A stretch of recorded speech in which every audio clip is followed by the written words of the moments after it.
Hello बच्चों, मैं लखन सैनी स्वागत करता हूं आप सबका कक्षा 12 की गणित विषय की ऑनलाइन कक्षा में। बच्चों, आज से हम शुरू करेंगे हमारी पाठ्य पुस्तक की मॉड्यूल संख्या 5 में अध्याय 19, जिसका नाम है प्रायिकता। भाग 1 में बच्चों हम प्रायिकता की परिभाषा सीखेंगे। साथ ही प्रायिकता की परिभाषा पर आधारित हम कुछ प्रश्नों को हल करेंगे। आपको हमेशा की तरह अपनी नोटबुक और पेन लेके बैठना है बच्चों। हर एक कॉन्सेप्ट को, हर एक प्रश्न के हल को ध्यान से समझते हुए नोट करना है और बाद में सभी का अच्छे से अभ्यास करना है। आइए शुरू करते हैं आज की कक्षा। बच्चों, नोट कीजिएगा। सबसे पहले प्रायिकता की परिभाषा देखिए। यदि n सभी संभव समप्रायिक तथा परस्पर अपवर्जी परिणाम वाले एक प्रयोग में बच्चों किसी घटना A के अनुकूल अर्थात पक्ष में m परिणाम हो, तो घटना A के घटित होने की प्रायिकता P को निम्नलिखित संबंध से प्राप्त किया जाता है। घटना A की प्रायिकता P क्या होती है बच्चों? घटना के अनुकूल परिणामों की संख्या बटे अभिप्रयोग के सभी संभव परिणामों की संख्या अर्थात m/n। देखिएगा बच्चों, समझिएगा इस बात को। हम क्या कर रहे हैं, एक अभिप्रयोग या हम कहें एक यादृच्छिक प्रयोग पर विचार कर रहे हैं। हम एक यादृच्छिक प्रयोग करेंगे। अब जब कोई यादृच्छिक प्रयोग किया जाएगा तो इसके कुल संभावित परिणाम होंगे। इस प्रयोग के कुछ संभावित परिणाम होंगे। मान लीजिए जो इसके सभी संभावित परिणाम हैं, संभावित परिणामों की संख्या, अभिप्रयोग के संभावित परिणामों की संख्या क्या है? संख्या n है। एक अभिप्रयोग हमने किया, उसके सभी संभावित परिणामों की संख्या कितनी है? n है। और इस प्रयोग से संबंधित कोई घटना है, और घटना क्या है? घटना A है। इस घटना A के पक्ष में यानी कि अनुकूल परिणामों की संख्या, पक्ष में कह दो या क्या कह दो बच्चों? अनुकूल परिणामों की संख्या। अनुकूल परिणामों की संख्या मान लीजिए कितनी है? अनुकूल परिणामों की संख्या बच्चों है m। ठीक है। तब हम घटना A की प्रायिकता को कैसे दिखाते हैं? प्रायिकता घटना A, इस तरीके से। और ये होती क्या है? घटना A के अनुकूल परिणामों की संख्या m बटे प्रयोग के सभी संभावित परिणामों की संख्या n। यानी कि अनुकूल परिणामों की संख्या, अनुकूल परिणामों की संख्या बटे बटे क्या बच्चों? सभी संभव परिणामों की संख्या। सभी संभव परिणामों की संख्या। हम कह सकते हैं कि किसी घटना A की प्रायिकता क्या होती है? घटना A के पक्ष में परिणामों की संख्या और प्रयोग के सभी संभव परिणामों की संख्या का अनुपात होती है। क्लियर हो गई डेफिनेशन? अब दो तीन बातें और देखिए बच्चों। ये पहली बात, ये जो m है ना, किसी घटना के अनुकूल परिणामों की संख्या, ये कभी भी ज्यादा नहीं हो सकती n से। सभी संभव परिणामों में से ही हम क्या करते हैं? अनुकूल या पक्ष में परिणामों को चुनते हैं। तो अगर सभी संभव परिणाम n हैं, तो फिर m का मान n से ज्यादा कभी नहीं होगा।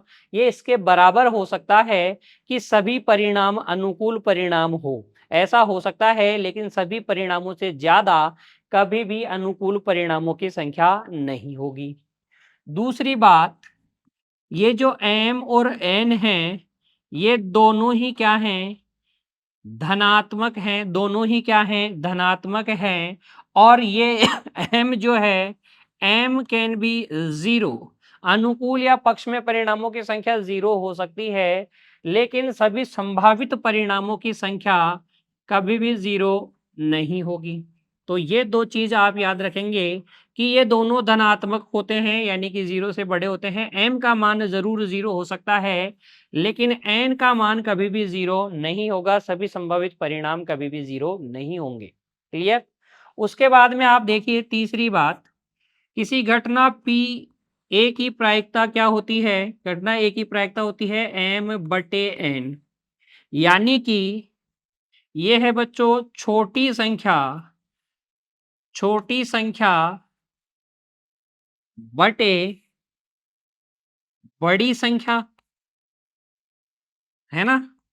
एक तो ये बन सकता है, या आप बोल सकते हैं कोई संख्या बटे वही संख्या। ये कब बोलेंगे? ये बोलेंगे जब m और n के मान बराबर है, सारे परिणाम अनुकूल परिणाम है तब। इसके अलावा छोटी संख्या बटे बड़ी संख्या आपको मिलेगी। किसी भी छोटी संख्या में बड़ी संख्या का भाग लगाते हो तो 0 पॉइंट समथिंग आता है ना, यानी कि 1 से ज्यादा नहीं आ सकता। तो हम कहेंगे कि घटना A की प्रायिकता 0 से लेकर 1 तक हो सकती है, 0 से कम भी नहीं हो सकती, क्योंकि देखो ये 0 से कम है ही नहीं तो नेगेटिव होगा ही नहीं। हमेशा धनात्मक होगी प्रायिकता।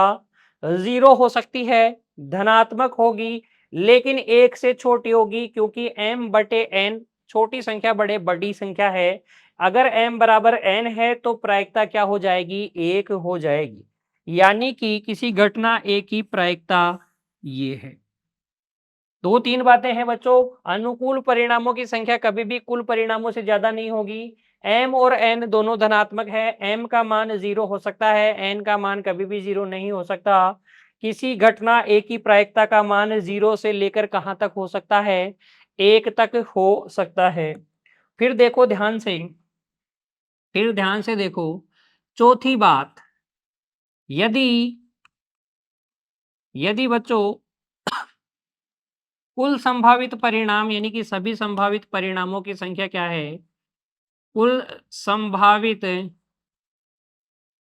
परिणाम, कुल संभावित परिणामों की संख्या,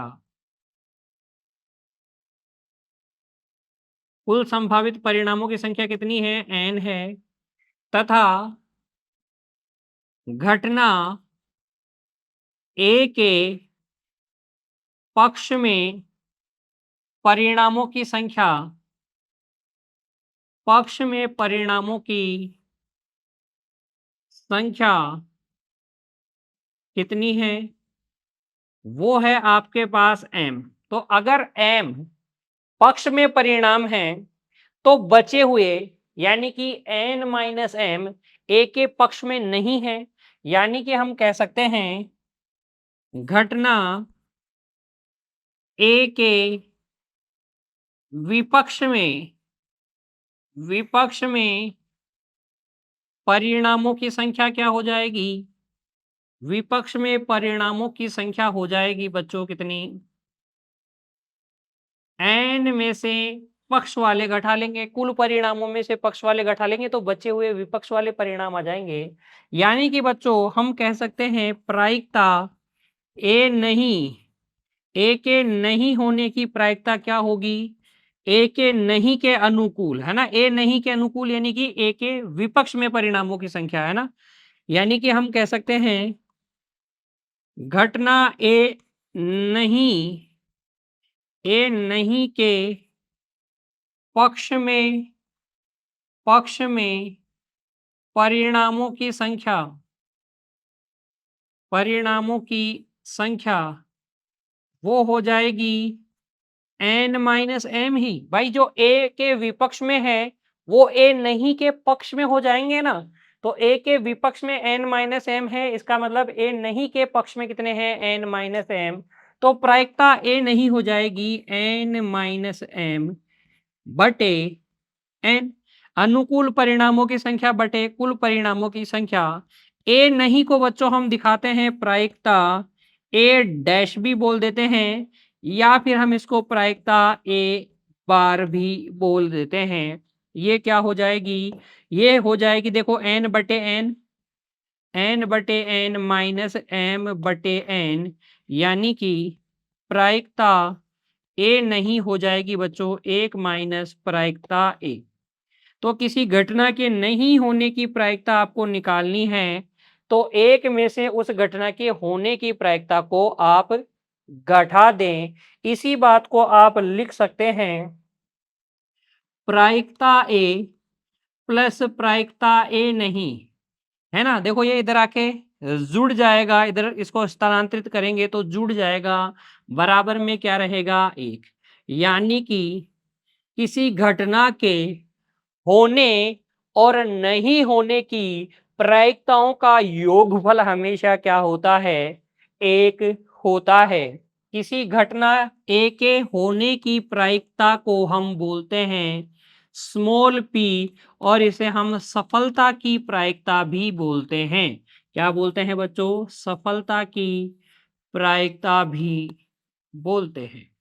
किसी घटना ए के नहीं होने की प्रायिकता को हम क्यू बोलते हैं, इसे हम असफलता की प्रायिकता बोलते हैं। असफलता की प्रायिकता, यानी कि हम कह सकते हैं सफलता की प्रायिकता और असफलता की प्रायिकता का योगफल हमेशा कितना होता है? 1 होता है बच्चों। क्लियर हो गई प्रायिकता की परिभाषा और प्रायिकता से संबंधित 1-2 महत्वपूर्ण बातें मैंने आपको बताई, वो सब आपको क्लियर हो जानी चाहिए बच्चों। टिप्पणी और रिमार्क के रूप में आप लिखिए बच्चों, सबसे पहली बिंदु, किसी घटना ए के घटित होने की प्रायिकता स्मॉल पी को सफलता की प्रायिकता बोलते हैं, और घटना के न घटित होने की प्रायिकता स्मॉल क्यू को असफलता की प्रायिकता भी कहते हैं। उसके बाद में देखिए टिप्पणी संख्या 2 में लिखिए, यदि पी ए घटना ए की प्रायिकता क्या है बच्चों? 1 है, जो कि प्रायिकता का सर्वाधिक संभव मान है। सर्वाधिक संभव मान यानी 1 के बराबर है। किसी घटना की प्रायिकता अगर 1 है बच्चों, तो ए को हम क्या कहते हैं? निश्चित घटना कहते हैं। तो निश्चित घटना की परिभाषा अगर आपसे पूछ ले कोई, तो आप क्या बताएंगे? आप बताएंगे बच्चों एक ऐसी घटना ए जिसकी प्रायिकता किसके बराबर हो? 1 के बराबर हो, क्या कहलाती है? निश्चित घटना कहलाती है। या आपसे कोई ऐसे पूछे निश्चित घटना की प्रायिकता कितनी होती है, तो आप सीधे बता देना कि निश्चित घटना की प्रायिकता क्या होती है? 1। अर्थात बच्चों घटना का घटित होना क्या होता है? अवश्यंभावी होता है। अगर घटना ए की प्रायिकता 1 है, तो डेफिनेटली ये घटेगी ही घटेगी। देखिए दूसरा बी, अगर किसी घटना का प्रायिकता 0 है, जो कि न्यूनतम संभव मान है, तो प्रायिकता का न्यूनतम मान, कम से कम मान 0 अगर है, तो फिर ए को हम असंभव घटना कहते हैं। असंभव घटना की प्रायिकता 0 होती है। घटना का घटित होना असंभव है, यानी संभव नहीं है। 3-4 प्रश्न आपसे पूछे जा सकते हैं। निश्चित घटना किसे कहते हैं? सीधा आप जवाब देंगे, एक घटना जिसकी प्रायिकता 1 होती है निश्चित घटना कहलाती है। निश्चित घटना की प्रायिकता कितनी होती है? 1। असंभव घटना किसे कहते हैं? आप बोलेंगे कि असंभव घटना उस घटना को कहते हैं जिसकी प्रायिकता का मान क्या हो? 0। आपसे वैसे भी पूछा जा सकता है कि असंभव घटना की प्रायिकता क्या होती है, तो आप बोलेंगे 0। आपसे पूछा जा सकता है कि किसी घटना ए की न्यूनतम, कम से कम कितनी प्रायिकता हो सकती है, तो न्यूनतम प्रायिकता उसकी 0 हो सकती है। अधिकतम प्रायिकता कितनी हो सकती है? प्रायिकता का अधिकतम मान कितना हो सकता है? 1। न्यूनतम मान कितना हो सकता है? 0 बच्चों। क्लियर हो गई बातें? चलिए तो अब देखिए हमारी पाठ्य पुस्तक की उदाहरण संख्या 1, परिभाषा अगर आपको समझ में आ गई है, प्रायिकता ज्ञात करने का सूत्र आपको समझ में आ गया है, प्रायिकता से संबंधित 1-2 कॉन्सेप्ट्स आपको समझ में आ गए हैं, घटना एक एक घटित होना, न घटित होना, प्रायिकताओं का योगफल, ये सब बातें अगर आपको समझ में आ गई है, तो ये उदाहरण भी आपको अच्छे से समझ में आ जाएगा बच्चों। देखिए क्या कहा गया है, 2 सिक्के एक साथ उछाले जाते हैं, तो प्रयोग है 2 सिक्कों को एक साथ उछालना। आपसे पूछा गया है पहला, 2 चित आने की प्रायिकता ज्ञात कीजिए, और दूसरा आपसे पूछा है केवल 1 चित आने की प्रायिकता क्या है। तो 2 चित आने की प्रायिकता क्या है और 1 चित आने की प्रायिकता क्या है, इन दोनों घटनाओं की प्रायिकताएं आपको बतानी है। तो देखिए जब भी आप प्रायिकता से संबंधित प्रश्न को हल करें, तो सबसे पहले प्रश्न में पहचाने कि प्रयोग क्या हो रहा है।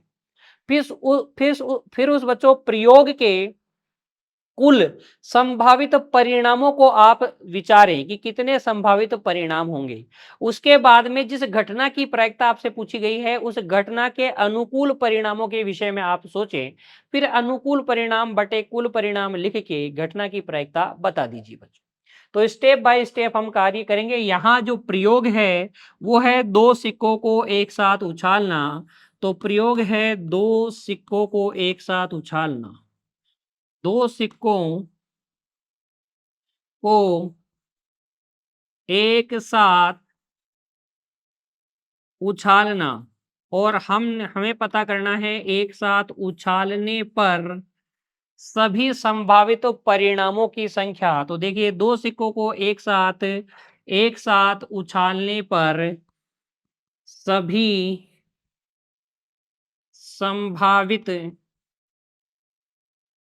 संभावित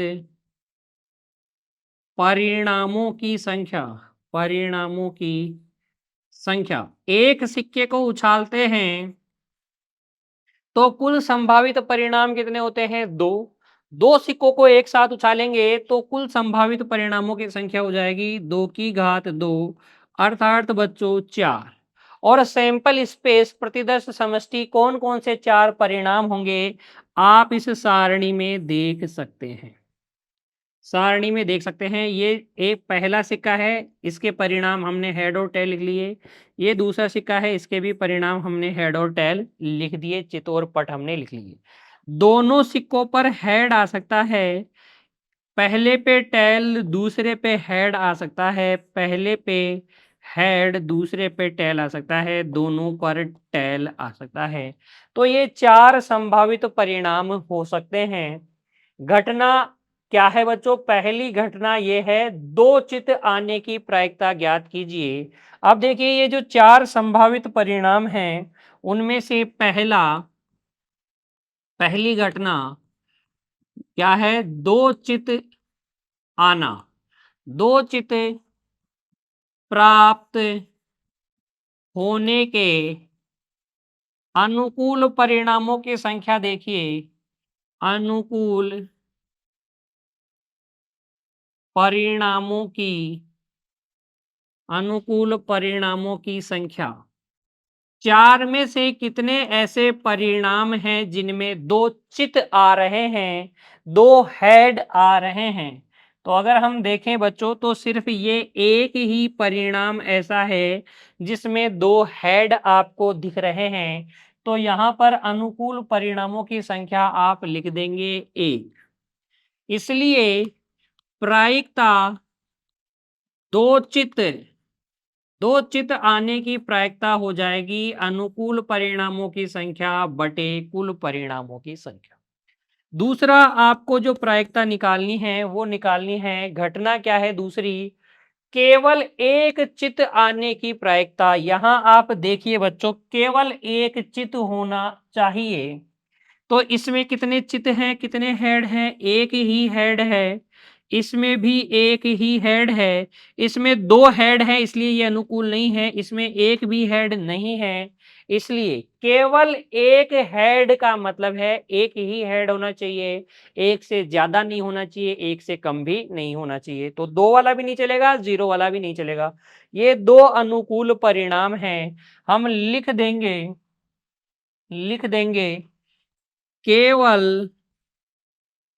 केवल एक चित प्राप्त होने के अनुकूल परिणामों की संख्या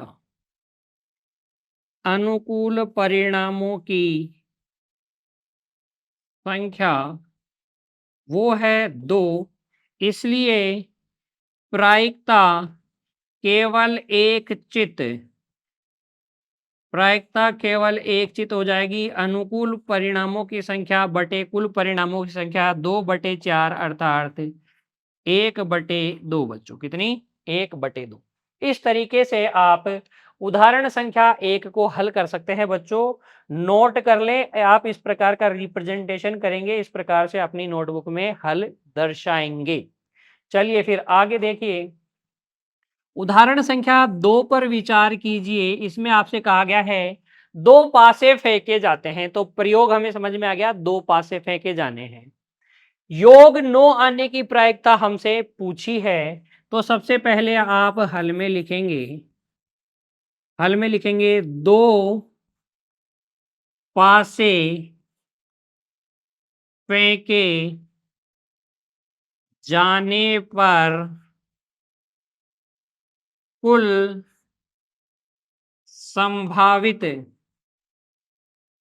संभावित निष्कर्षों या परिणामों की संख्या।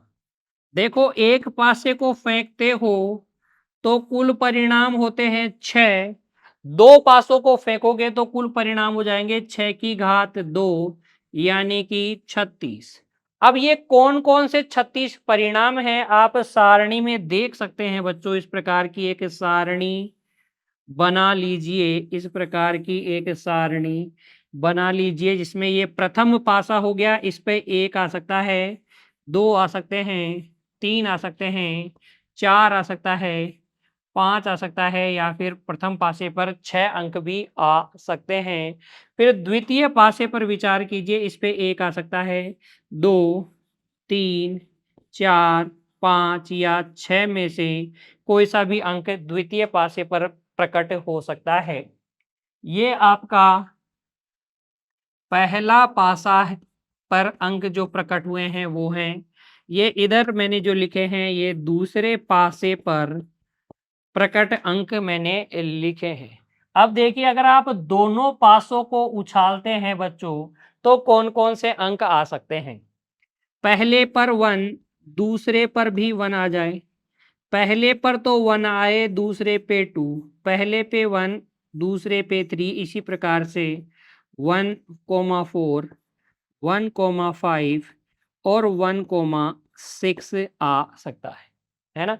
इसी तरीके से आप 2,1, 2,2, 2,3, 2,4, 2,5 और 2,6 प्राप्त कर सकते हैं।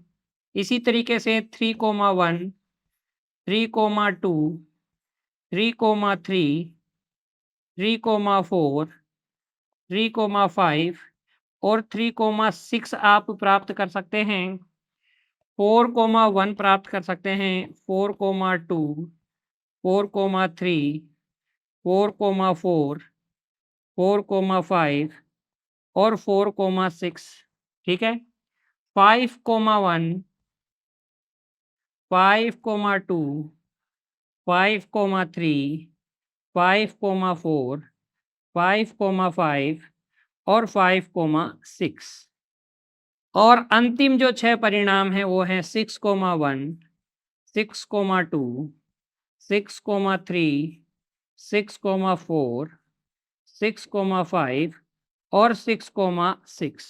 ये कुल मिलाकर 36 परिणाम आप प्राप्त कर सकते हैं 2 पासों को एक साथ उछालने पर, या एक ही पासे को 2 बार उछालने पर बच्चों।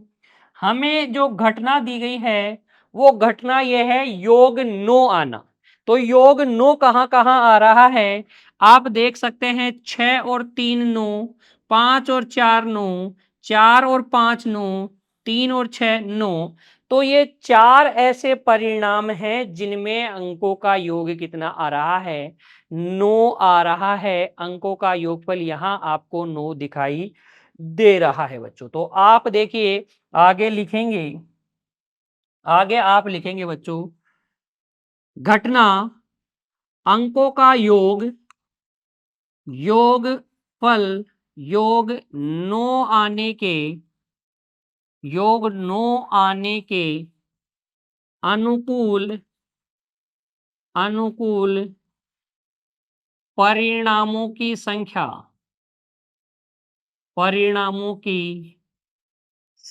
योग 9 आने के अनुकूल परिणामों की संख्या कितनी है, 4 आपके पास ऐसे परिणाम हैं जिनमें अंकों का योग कितना आ रहा है बच्चों? 9 आ रहा है। इसलिए प्रायिकता योग 9 बराबर हो जाएगी अनुकूल परिणामों की संख्या बटे कुल परिणामों की संख्या 4/36 यानी कि बच्चों 1/9। कितनी हो जाएगी प्रायिकता? 1/9 हो जाएगी। इस तरीके से आप उदाहरण संख्या 2 को हल करेंगे बच्चों। आपको सभी सवाल बाद में एक बार फिर से खुद से हल करने हैं। अच्छे से अभ्यास आपको सभी का करना है। चलिए इसके बाद में अब आप देखिए हमारी पाठ्य पुस्तक की उदाहरण संख्या 3 को। इसमें देखिए समस्या है हमारे पास, यादृच्छिक चुने गए लीप वर्ष में 53 रविवार होने का संयोग क्या है? संयोग कह दें संभावना, या कह दें क्या बच्चों प्रायिकता। ये तीनों एक ही बात है। ठीक है, ये तीनों एक ही बात है। आपको किसी यादृच्छिक रूप से चुने गए, यादृच्छिक या चुने का मतलब कोई सा भी एक आपने लीप वर्ष ले लिया है, उस लीप वर्ष में 53 रविवार होने की प्रायिकता, संभावना या संयोग क्या है, ये आपको बताना है। देखिएगा बच्चों, ध्यान दीजिएगा, हल में ऐसे प्रश्न कई बार आपसे परीक्षा में भी पूछ लिए जाते हैं।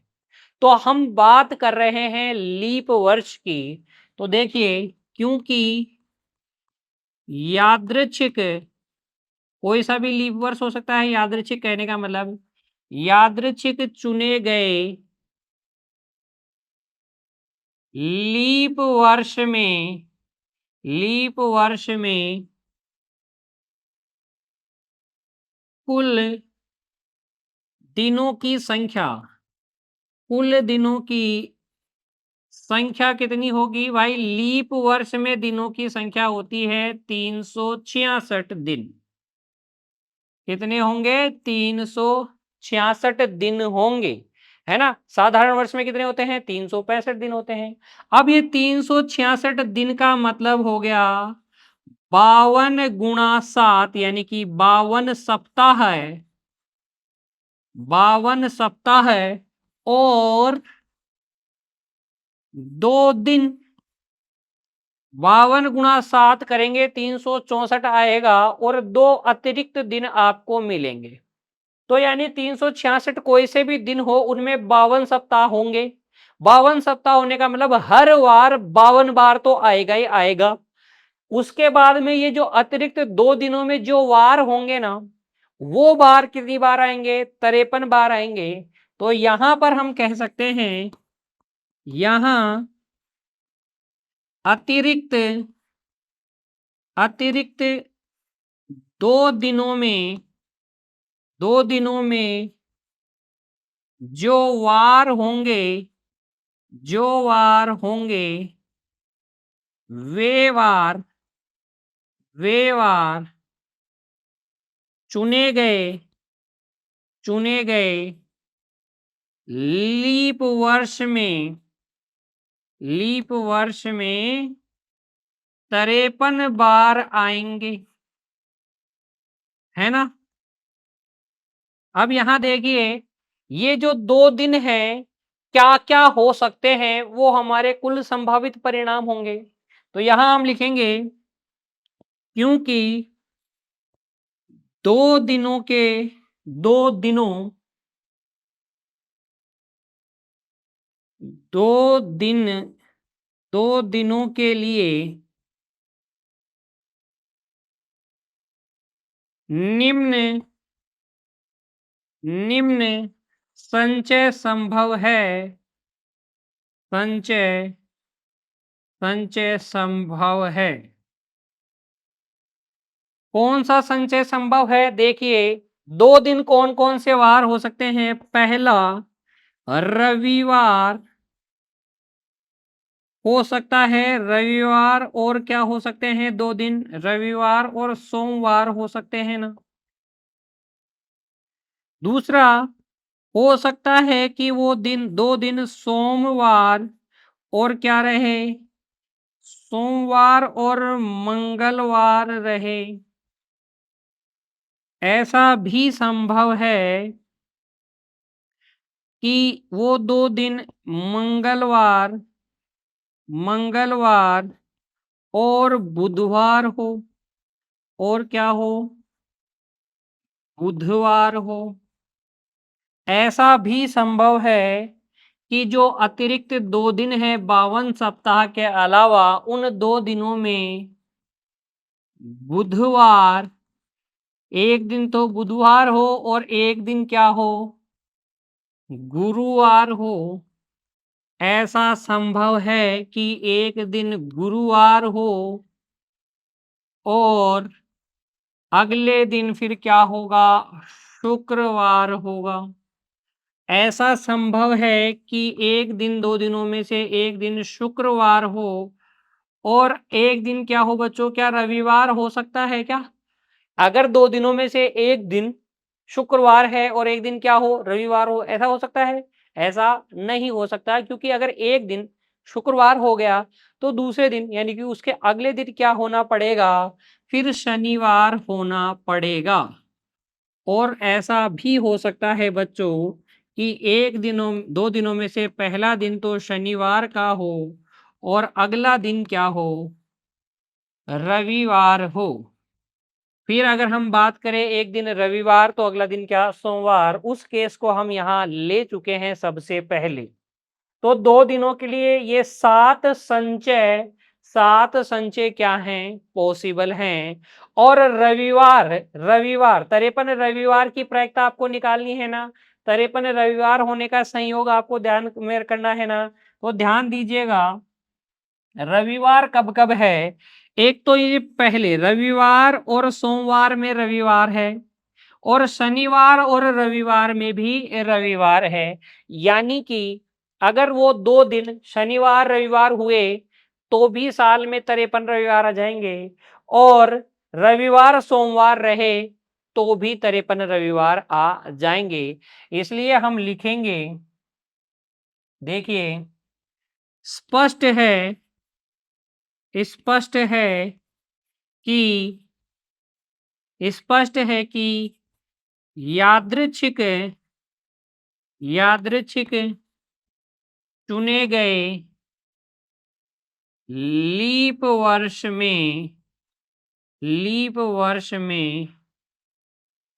53 रविवार रविवार होने के अनुकूल परिणामों की संख्या अनुकूल परिणामों की संख्या क्या है? अनुकूल परिणामों की संख्या हो जाएगी 2 तथा जो अभिप्रयोग है लीप वर्ष चुनना उसके अंदर कुल परिणाम कितने हैं? 7 परिणाम है। 7 में से अनुकूल परिणाम है 2। इसलिए प्रायिकता 53 रविवार वो हो जाएगी 2/7 बच्चों। कितनी? 2/7, क्योंकि कुल परिणाम कितने हैं? 7 हैं। इस तरीके से आप उदाहरण संख्या 3 को बच्चों हल कर सकते हैं।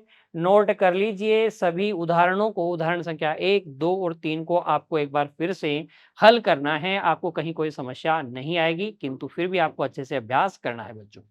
आज की कक्षा में इतना ही। मिलेंगे अगली कक्षा में एक और नए कॉन्सेप्ट के साथ। तब तक बच्चों आप पढ़ते रहिए, खुश रहिए, अपने स्वास्थ्य का ध्यान रखिए। धन्यवाद।